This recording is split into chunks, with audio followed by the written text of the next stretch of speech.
네, 오늘 말씀 제목은 하나님의 임재 연습이라는 제목으로 이렇게 잡았는데요. 이게 책 제목이기도 합니다. 그 로렌스 형제가 이제 수도사인데 정말 바쁜 일을 했거든요. 뭐 예를 들면 부엌뿐 아니라 수도원의 온갖 허드렛 일을 했거든요.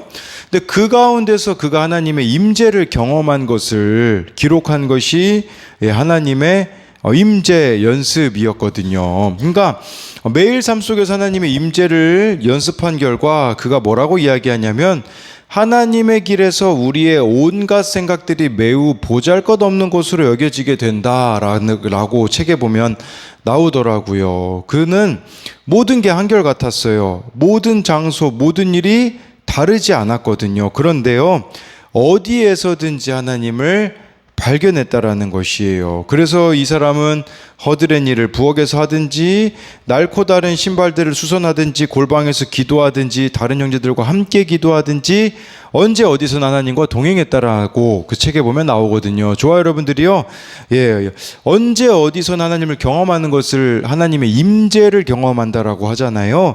그래서 우리가 어떻게 해야, 오늘 말씀에 보면 다윗이 딱 그러했거든요.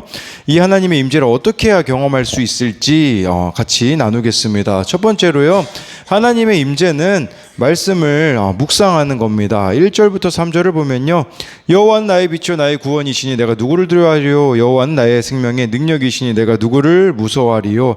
악인들이 내 살을 먹으려고 내게 왔으나 나의 대적들 나의 원수들인 그들은 실족하여 넘어졌도다. 군대가 나를 대적하여 진칠지라도 내 마음이 두렵지 아니하며 전쟁이 일어나 나를 치려 할지라도 나는 여전히 태연하리로다. 오늘 말씀을 이제 배경을 두 가지로 보더라고요. 하나는 아마 사울 왕에게 쫓길 때 쓴 시일 것이다 라는 측면이고요. 또 한 가지는요, 다윗이 나중에 왕이 되고 그 아들 압살롬이 반역을 일으켰을 때 쓴 시다라고 하는데, 어느 쪽을 보든지요, 현실만 보면 1절에 나와 있는 것처럼 두려움과 무서움 그 자체의 상황이다라고 볼 수가 있어요. 그런데 다윗은 누구를 두려워하리요, 누구를 무서워하리요 라고 합니다. 이렇게 말할 수 있었던 것은 1절에 나와 있는 것처럼 여호와가 나의 빛이자 구원이시기 때문이라는 것이에요. 또 1절에 보면 내 생명의 능력이시니, 원어로 이걸 보면요, 생명의 피난처다라는 뜻이거든요. 그러니까 하나님이 생명의 피난처가 되시기 때문에 아무것도 두려워하지 않고 아무것도 무서워하지 않는다라고 볼 수 있어요. 2절하고 3절 보면 전쟁의 상황이라고 볼 수 있거든요. 이 전쟁의 상황이라고 할지라도 그가 두려워하지 않는 비결이 바로 하나님께 대한 확신에 있었기 때문이에요. 근데 하나님께 자신이 어떻게 이런 확신을 갖게 되었는지가 4절부터 6절에 보면 나와 있거든요. 내가 여호와께 바라는 한 가지 일, 그것을 구하리니 곧 내가 평생에 여호와의 집에 살면서 여호와의 아름다움을 바라보며 그의 성전에서 사모하는 그것이라. 여호와께서 환난 날에 나를 그의 초막 속에 비밀히 지키시고 그의 장막 은밀한 곳에 나를 숨기시며 높은 바위 위에 두시리로다. 이제 내 머리가 나를 둘러싼 내 원수 위에 들리리니 내가 그의 장막에서 즐거운 제사를 드리겠고 노래하며 여호와를 찬송하리로다. 다윗의 확신, 아까 1절부터 3절에 대한 그 확신은 어디로부터 나오냐? 하나님께로부터 나온다라는 것이에요. 4절 말씀을 우리가 자칫 잘못 생각하면 다윗이 그냥 평생 제사장처럼 살기 원했구나 라고 생각할 수 있는데, 그런 의미가 아니라 평생 주님의 임재 안에서 주님과 함께 살겠노라 라는 것이에요. 그래서 4절에 여기 사모하는 그것이라 나오잖아요. 그의 성전에서 사모하는 그것이라, 이걸 현대인의 성경으로 보면요, 그를 묵상하는 일이라고 이렇게 나와 있더라고요. 그러니까 나는 평생 하나님을 묵상하겠습니다. 또 세번역 성경에는요, 주님과 의논하면서 살아가는 것이라고 해석하고 있더라고요. 그러면 그런 측면으로 보자면요, 여러분 지금은 이 4절의 성전의 개념이 어떻게 바뀌었습니까? 예수님이 십자가에서 죽으시고 부활하셔서 우리에게 성령을 보내주셨기 때문에 저와 여러분들 한 사람 한 사람이 다 걸어다니는 성전이에요. 성령님이 여러분 안에 거하시잖아요. 합당한 성전으로서 삶이 되기 위해 우리들에게 필요한 것은 뭐냐면 하나님을 묵상하는 거예요. 아까 제가 세번역 성경에 주님과 의논하며 살아간다라는 거라고 말씀드렸잖아요. 예, 주님과 의논하는 게 뭡니까? 그날 말씀에 물으며 살아가는 거, 그게 바로 성전된 우리들의 삶의 모습이어야 된다라는 거죠. 즉 말씀 묵상, 큐티하는 삶이라고 볼 수가 있는 것이에요. 어디에 있든지 오늘 내게 주시는 말씀이 있다면 그날에 어떤 일이 있다고 할지라도 저와 여러분들이 승리할 수 있다는 사실이에요. 5절에요. 우리나라 말 성경에는 빠졌는데 왜냐하면이라는 것이에요. 그래서 왜냐하면 여호와께서 환난 날에 라고 이렇게 나간다면 무슨 말이냐? 저와 여러분들이 왜 말씀을 묵상해야 되냐면 그래야 환난 날에 보호를 받을 수 있기 때문이에요. 여러분, 우리는 오늘 무슨 일이 우리에게 생길지 몰라요. 그렇기 때문에 미리 들어둔 말씀이 있어야, 오늘 들리는 말씀이 있어야 5절에 나와 있듯이 높은 바위, 즉 적의 공격을 막을 수 있다는 사실이에요. 내가 오늘 묵상한 말씀이 오늘 닥치는 어떤 사건 앞에서도 떨지 않고 태어나게 해준다는 사실을 잊어서는 안 된다라는 것입니다. 그래서 이것에 대한 적용도요. 현재 나를 두렵게 하는 상황은 무엇입니까? 두려움의 어둠 속에서 떨고 있습니까? 빛이신 주께 피하여 여전히 태연합니까? 두 번째는요. 미리 들어둔 말씀, 오늘 묵상한 말씀으로 어떤 사건 앞에서도 떨지 않게 된 적이 있습니까? 그래서 정말 저와 여러분들이 말씀이 있어야 우리가 이렇게 떨지 않게 될 수 있다라는 것이죠. 두 번째로요, 하나님의 임재는 부르짖어 기도하는 겁니다. 7절부터 10절을 보면요, 여호와여 내가 소리내어 부르짖을 때에 들으시고 또한 나를 긍휼히 여기사 응답하소서. 너희는 내 얼굴을 찾으라 하실 때에 내가 마음으로 주께 말하되 여호와여 내가 주의 얼굴을 찾으리이다 하였나이다. 주의 얼굴을 내게 숨기지 마시고 주의 종을 노하여 버리지 마소서. 주는 나의 도움이 되셨나이다. 나의 구원 하나님이여 나를 버리지 마시고 떠나지 마소서. 내 부모는 나를 버렸으나 여호와는 나를 영접하시리이다. 7절에 보니까요, 다윗이 소리내어 부르짖었다라고 말씀해 주고 있습니다. 여기 본문에서라도 나오는데요, 신앙이 철이 든다는 것은요, 이 세상에서 나의 도움이 될 수 있는 존재가 없는 걸 아는 거예요. 그런 의미로 보자면 여러분, 우리는 왜 하나님께 소리내어 안 부르짖습니까? 아직까지는 나에게 도움이 될 수 있는 것이 많기 때문이에요. 근데 이거는 신앙이 철이 들지 않았다라는 증거인 거죠. 이 세상에서 여전히 나에게 도움이 될 만한 것들이 많다고 여기기 때문이라는 것이에요. 그러나 아니라는 거죠. 나를 지켜주실 수 있는 분은 하나님밖에 없다라는 거예요. 그래서 우리가 이 방황이라는 게 뭐냐면 나를 안전하게 지켜주고 도와줄 것 같은 존재를 찾아 헤매는 게 방황이거든요. 하나님이라는 답을 아는데 이것을 꼭 최후의 선택으로 가져가는 사람들이 너무 많아요. 최선의, 가장 먼저 이렇게 하나님 앞에 참 돌이키면 될 텐데, 하나님께 부르짖어야 될 텐데, 그렇게 하지 않고 이 방법 써보고 저 방법 써고 마지막에 하나님께 부르짖는 사람들이 얼마나 많은지 모른다라는 것이죠. 그렇게 해서는 안 된다라는 것입니다. 여러분, 여러분들에게 있어서 가장 큰 두려움은 뭡니까? 여러 가지가 있을 수 있어요. 근데 9절에 보면요, 다윗에게 가장 큰 두려움은 주의 얼굴을 내게 숨기지 마소서라고 한다라는 것은 하나님의 임재를 느끼지 못하는 게 다윗에게는 가장 큰 두려움이었다라는 것을 말해주는 것이에요. 제가 여러 번 말씀드리는데요, 여러분들이 천국 가는지 못 가는지 알 수 있는 질문, 그건 뭐냐면 단 하루도 주님 없이는 못 사는 사람입니까? 이 질문에 대한 답이 천국 가는 사람인지 아닌지를 분별해주는 질문이라고 할 수 있어요. 저와 여러분들이 다윗과 같이 정말 하나님의 임재 없이는 못 사는 사람이 되어야 한다라는 것이겠죠. 주님 없이는 못 사는 사람이 되어져야 되는 것이에요. 그래서 다윗은 뭐라고 이야기하냐? 자기를 주의 종을 노하여 버리지 마소서라는 것은 무슨 말이냐? 다윗이 자기를 주의 종이라고 말하는 것은 하나님이 자신의 주인이라고 고백하고 있잖아요. 저와 여러분들이 날마다 하나님이 여러분들의 삶의 주인이 되는 거, 이게 바로 하나님의 임재 없이 못 사는 사람의 모습이다라고 할 수가 있는 거죠. 10절에요. 내 부모는 나를 버렸으나 여호와 나를 영접하시리이다. 물론 다윗이요, 가정에서 소외되기도 했던 건 사실이에요. 왜냐하면 사무엘 선지자가 왕으로 세우기 위해 기름 부으려고 이 이세, 다윗의 아버지였죠.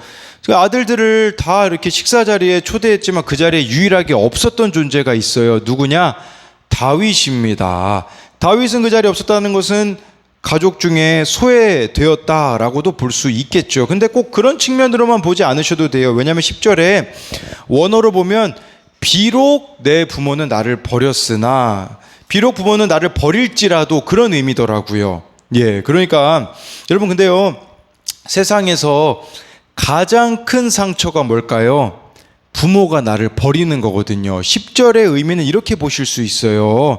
네, 저와 여러분들이요, 어떤 큰 상처가 있다고 할지라도 하나님은 그 상처를 넘어설 수 있게 해주신다라는 거죠. 예, 예를 들어 부모가 이혼하게 되면요, 자녀들은 당연히 이렇게 생각한대요. 나는 소중하지 않은 사람이구나. 세상에 이보다 더 큰 상처가 어디 있겠습니까? 문제 안은 없고 문제 부모만 있다는 것도 대부분 경우 이렇게 방황하는 아이들 이야기를 들어보잖아요. 문제는 가정에서 시작되는 경우들이 대부분입니다. 그러나 다윗이 이 10절의 이 고백은 어떤 상처라고 할지라도 하나님이 나의 주인이 되시기만 한다면, 우리가 하나님의 주권을 인정하게 되어진다면 넘어설 수 있다라는 것을 말씀해 주고 있는 것이겠죠. 네, 여러분, 하나님의 주권을 인정하게 되어지면 어떤 일이 벌어질까요? 13, 14절에 보면 나와 있어요. 내가 산자들의 땅에서 여호와의 선하심을 보게 될 줄을 확실히 믿었도다. 너는 여호와를 기다릴지어다. 강하고 담대하며 여호와를 기다릴지어다. 저와 여러분들이요, 하나님의 주권을 인정하면서 살아가잖아요. 13절에요, 살아있는 동안 하나님의 선하심을 보게 될 날이 올 거라는 사실이에요. 여러분, 이걸 믿으셔야 돼요. 정말 저와 여러분들이 어떤 상황에서도 하나님의 주권을 인정하며 여전한 방식으로 살아가면요, 하나님의 선하심을 맛보게 될 날이 반드시 온다라는 것이에요. 그렇기 위해서 우리에게 필요한 게 14절에서 무엇이라고 가르쳐 주냐?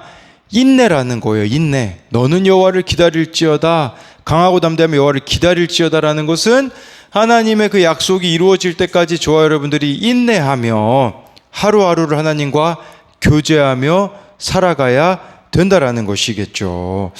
수요일마다 이제 기독교사 모임, 제가 근처 고등학교에서 기독교사 선생님들과 이제 말씀 나눔을 하고 있거든요. 지난주에 룻기를 시작했어요. 룻기 1장 1에서 6절을 이렇게 나눴는데 한 선생님이 질문을 해주셨는데 좀 이렇게 생각하신 것 같아요. 뭐냐면 룻을 하나님이 이렇게 예비해 놓으셨기 때문에 나오미가 이제 모압에 가게 되어지고 이렇게 된 게 아니냐라는 질문이었거든요. 마치 자칫 잘못 생각하면 우리가 로봇처럼 하나님께서 모든 우리들의 삶을 이렇게 조종하시고 계시다라는 느낌을 받을 수 있는데요. 근데 제가 그 선생님에게 이야기 드렸던 것은 뭐냐면, 중요한 것은 나오미의 회개에 있다라고 이야기를 해줬어요. 어떤 실패의 자리에 있다고 할지라도 그 자리에서 내가 돌이키면요, 13절 말씀처럼 여호와의 선하심을 보게 된다라는 이야기를 드렸거든요. 그러니까 나의 그 실패의 자리도 가장 선하신 자리로 만들어 주신다라고 이야기를 드렸어요. 핵심은 시어머니 나오미가 회개했다라는 거예요. 저와 여러분들이 기억해야 되는 것은요, 회개는 13절 말씀처럼 어떤 실패의 자리에 있다고 할지라도 그것을 가장 선하게 바꾸어 주실 것이라는 믿음을 가져야 된다라는 거죠. 그래서 우리가 이거를 약재료라고 하잖아요. 내가 무너진 죄악의 자리들이 내가 실패한 자리들이 회개하며 돌이킬 때에 다른 이들을 살리는 사명의 자리가 되는 것이죠. 그것을 저와 여러분들이 믿는다면 주어진 자리에서 14절 말씀처럼 인내하며 늘 하나님을 기다리는 것이에요. 하나님께서 개입하여 주실 때까지 기다리며 나아갈 때에 선하신 주님께서 가장 선하게 우리들의 삶에 응답해 주신다라는 사실이에요. 그러니까 오늘 말씀에서 제가 생각해 보게 된 게 그거더라고요. 가장 큰 대적은 뭘까? 사방에서 나를 힘들게 하는 사람들이 대적일까 생각해 봤는데요. 가장 큰 대적은 나입니다. 나. 하나님을 찾지 않는 나입니다. 말씀 묵상하지 않는 나, 기도하지 않는 나가 가장 큰 대적이라는 것을 저와 여러분들이 기억하심으로써 정말 오늘 가장 선한 길을 주시고자 하시는 하나님 앞에 하나님의 주권을 인정하는, 하나님의 주권 인정하는 게 뭐겠습니까? 나는 죄인입니다라는 고백으로 시작하는 것이죠. 그럴 때에 정말 우리들의 삶을 가장 아름답게 만들어 주실 겁니다. 그래서 이것에 대한 적용 질문은 하나님께 부르짖음으로 넘어서야 하는 나의 상처들은 무엇입니까? 아까 이 10절 말씀, 내 부모는 나를 버렸으나 여호와 나를 영접하시리라. 가장 큰 상처도 하나님은 덮으실 수 있다라는 거겠죠. 또 한 가지는요, 여호와의 선하심을 보게 된 간증이 나에게 있습니까? 이것은 13절 말씀에 대한 적용으로서 저와 여러분들이 정말 인내하며 나아갈 때에 하나님의 선하심을 보게 된 그런 간증이 또 있는지를 묻고 있는 겁니다. 기도하겠습니다.